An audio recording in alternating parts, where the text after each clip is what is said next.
Hi guys, welcome back to my channel. This week I was going to do some work around Power Query, which is the underlying technology behind things like Power BI. To be honest, just using the web control to see how you could access some novel data, that is data which isn't contained or accessible by any of the connectors. To do that, you need to use the web control, and that needs a website to do that. So I thought, well, we may as well talk about how to build a website on Azure. Uh, so I thought I'd also just go through it using the CLI rather than the portal, which is very easy to do in the portal. But if you have it the CLI and you start building up a little library of commands, you can start creating your environment very, very quickly. It's called infrastructure as code, so we'll do that. So say I'm going to use the CLI, and I'm just going to use it from the command prompt. So you can use it from things like PowerShell and Bash, but this is just from the standard command prompt that you'd find on any Windows PC from from the year dot. Really, I just happen to be using Windows 10. I'm going to show that the portal and the CLI are not always in sync, so sometimes you do have to use the portal. Just have 2 or 3 words about the free tier as well. And then we'll push some code using WinSCP, which is just an FTPS client, and we'll also talk about the SCM, which I think if you use any environments on Azure, you'll know about that. But we're basically going to use a secure shell within a browser, so we don't even have to have secure shell software on the machine. So the first thing we need to do, usually when we're using using the command line, is we'll have a quick look and see how we're doing on versions. So you'll need to install the Azure command line, of course, and there's hundreds of videos on YouTube how to do that. There's little point in me doing this. Usually it's good practice to set your subscription as well. So if you don't want to do that, you can supply the subscription on every command, but I've set it up so I don't have to type it in every time. I don't have to expose it. So it's you use the AZ account command to do that. So just do that, install it, set that up, and you're ready to rock really on how we do this. So we'll have a look at the version we're running. It gets itself together. So we're using 2.3 and it's telling us it's up to date. When I started doing this video, I was 2 versions behind, which I thought accounted for one issue on the portal and the CLI not being in sync, but it wasn't. So first thing we need to do is to set a resource group up. Don't have to do that. You can put all these things in one resource, in any resource group you have, but it doesn't cost anything with a resource group. And when you're doing these kind of education things, it's quite good to be able just to delete everything at the end, and we'll show how to do that as well. So we'll create that resource group. So the command to do the resource group create is AZ. All Azure commands are AZs. We do with AZ version as well. So group is to play around with resource groups. We're going to create one and we're going to give it a name. And normally in Azure commands, you actually say N for name or hyphen name. But on the resource group ones, it just happens to like everything called resource group. It's got to be in a location as well. I'm just going to put this in UK South, so that's where I am. RG-Linux, that's what we're going to do. We're going to do a Unix plant. That's what I'm going to call it. So we'll just send that. It doesn't take very long to do this. So let's churn away. There we go. So we've done that. Right, now the next thing we need to do is to create a plan. Now the plan is basically how we charge. So we link this back to the subscription, and it also says things like, is it going to be Linux, is it going to be Windows? As you can see there, everything's going to be Linux in this one, usually because it's just a bit quicker to do things in Linux. It's also a bit cheaper as well sometimes. So we'll now just create the plan, and we'll have a little talk about that as well. So the command to do the plan is a app service. It's an app service plan. We're going to create its name. It's going to be PQ for Power Query when we do some more stuff. ASP is app service plan, not active server pages. And I'm just saying here it's my Linux one. It's in that resource group we just created, RG Linux. It is Linux, so we set the flag there.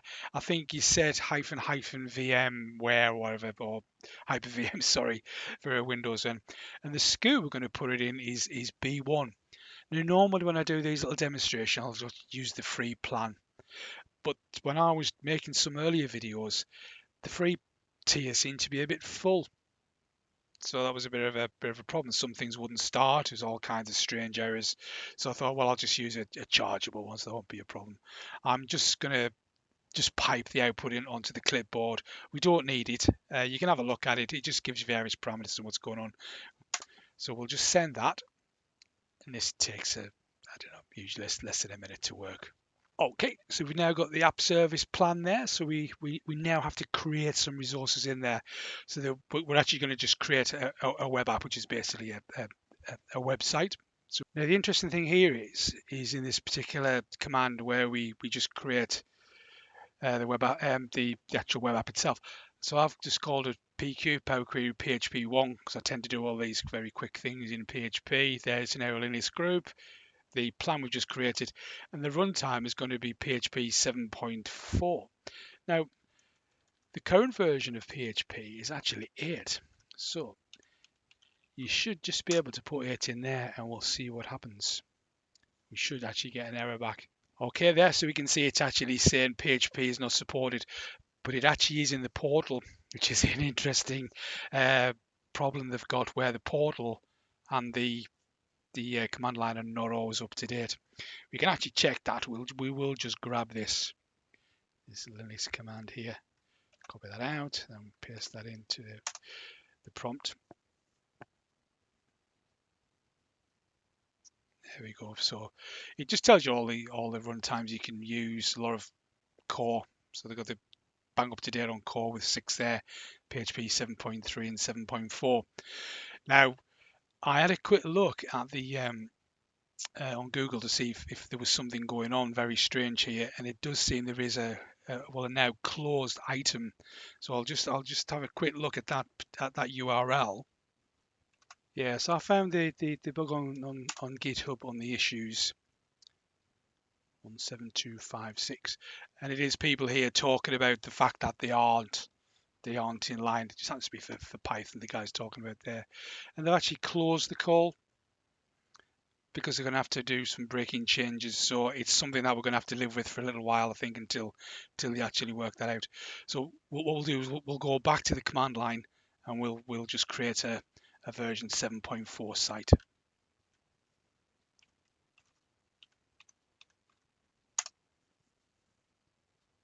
There we go. And again, as you'll notice, I've just piped the output. What we can do is we can actually extract the details. I mean, if we did actually look at that what's on the clipboard there, you see a lot of details, but sometimes you just need to go back to refresh those, or you're forgetting to do things you've haven't written it down. But we need to get the FTP publishing URL, so we'll just get that now. Okay, so the command to do that is webapp show. It's the name of the service we just created. There's the groups and whatever, and then we just give it a JSON query against that. So I'm just saying to it, tell me what the value of the key FTP publishing URL is. So we send that. This shouldn't take too long, so we're not actually updating Azure, we're just inquiring. There we go. So that's the value. Well, it's not actually the value we need. That it is the path we need, but we need FTPS. So we're going to have to change this anyway. So we'll just copy that away to a clipboard and we'll hold on to that. Okay, so now we've captured that. I've just put it into I'll find the link. Just put it into Notepad++ and just change the S, because so we're going to use WinSCP. You know, WinSCP actually parses that command line. So it says, yeah, I'm going to do what you need to do. So if I just put FTP in there, I think it's quite difficult to change that back. So that's why we'll change it to S now for when we paste that in. What we do have to look at first, though, before we do that, is the concept of the publishing user. So the publishing user is the user that we use to connect with WinSCP. It does describe it in the portal quite well, so you can go and have a look at that. It's quite interesting. But when I run this, it should actually fail. So I'm trying to set up a username called PQ deploy. And just while it's doing that, I was pointing out that this username is actually it has to be unique within Azure, and that's why you get that error there. So it's saying conflict. I actually went and did it in the portal. So sometimes you do run these things together, and we see what goes on. and the portal did give me a much better error message and said it has to be unique across Azure. Why that error message can't do that, I don't know. With that uniqueness is actually to your account, so you can only have one of these usernames and it is shared. There are other ways to do this with GitHub and whatever, where you can just give isolated passwords to people and to deployment slots. So it's worth looking into that. We're just trying to get this up and running. We're going to get some code in there, so we're just using the normal one. So what I'm going to do is I'm just going to change this to say PQ deploy 9999. That will churn away, and hopefully that's going to be unique for us. Well, I've specified the password there. If you don't actually specify the password, it just prompts you for it. So I'm just doing that just so you can see what the password is for when we type that in. So what we'll do now is I'll actually go back to the portal and I'm going to create a version 8 PHP site, and that's the one we'll use, just really to show that it can be done. So I'm just going to pause the video and I shall be back in a few ticks. Hi everybody, right, so I've just gone and created that version 8. Took a few minutes to do. So I do that in the portal. So I've just saw this quick command here. It's the we'll show. So that's the one I've just created in that group. We'll give it a JMES query. So I've asked for siteconfig.the.linux fx version. Now it's quite a quite a complex file format. So you'll have to look at it if you want to use it to query it. But if you want the version, we'll just do that. So I'll just off it'll go do that. So hopefully it'll come back and tell me PHP 8. There we go. Right, and the previous one we did, PHP 1. When we set that should be 7.4. So when we've looked at the list of runtimes that are available from the CLI, of course, and the portal, it's inconsistent. It's an acknowledged bug, but they've closed it. So I think for a little while anyway, when we do these kind of things, you get very odd errors and things like that. Just check both ways, because sometimes things aren't supported in the portal, which are quite well supported in the command line, which is a bit of a shame, really. Right, so what we can do now is we can have a look at actually moving code into there. So what I'll do is I'll actually use the version 8 guy. So we need to get out of that. When I just find that, we want the query. Remember before when we got the publishing URL, so we'll just do that. So it's pointless me doing the previous one, so we'll get that. Okay, so we'll just cut that out. Let's go over to middle notepad. We'll delete this. That's the one we don't need anymore. 71, it might be the same one. It is in fact the same one. It's not guaranteed to be the same, so it's probably worthwhile always getting this this particular URL. So we'll just cut that whole thing out, and we'll fire off WinSCP, which is quite a common tool. There's FileZilla and things like that, which I haven't actually used. So we'll set a new session up. So we'll have a new session. Just ignore the SFTP for now. So just in the host name. There we go. So it's actually parsed it, as you say. So if we just look at the start, it's gone now, that FTPS, and we can't change it. You can see it's changed it to port 990, which is the port that Azure uses. So that's all good stuff. So the username we need to do here is constructed of the name of the site we just created. So we actually created PHP 8, and we have to tell it the name of that deployment user, which I think was PQ deploy. That's spelled right, 9999, and the password was Thursday 500, and hopefully that's all okay.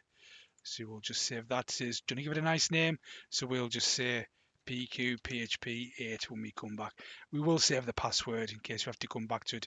As I say, it isn't recommended, but just make this just a bit easier for demo purposes. So we'll just okay that, and then we'll log in. The waiting for a welcome message is usually a good sign. that it's got as far as it needs to get. So here we have the hosting start. So if we actually fire off a browser now, and in here we'll give it the name. Now the name is always PQ-PHP8 for our name. Then it's Azure Web Sites. And that's correctly spelled. PQ-PHP Azure websites. So it's actually been started now, even though we think it's started in the background. It takes quite a while for it to run up. And there we go, and that's the HTML which is recommending that app start. It's got to show something. So what we'll do, we'll just create a new file in here. It's one of the reasons why I quite like WinSCP. We can create a file, so we'll call it info.php. So I don't know if people have used PHP, but you always start your files like that, and there is a function PHP info which tells you some very good things about the site. So we've saved that. It's moved it up. There it is, nicely there. And if we go back to our browser, and now we'll just put info.php, and there we go. So we're actually running PHP version 8. So it's always worthwhile whenever you're playing about with an environment, and it just PHP just happens to give you this nice little function to do that and actually understand what's going on.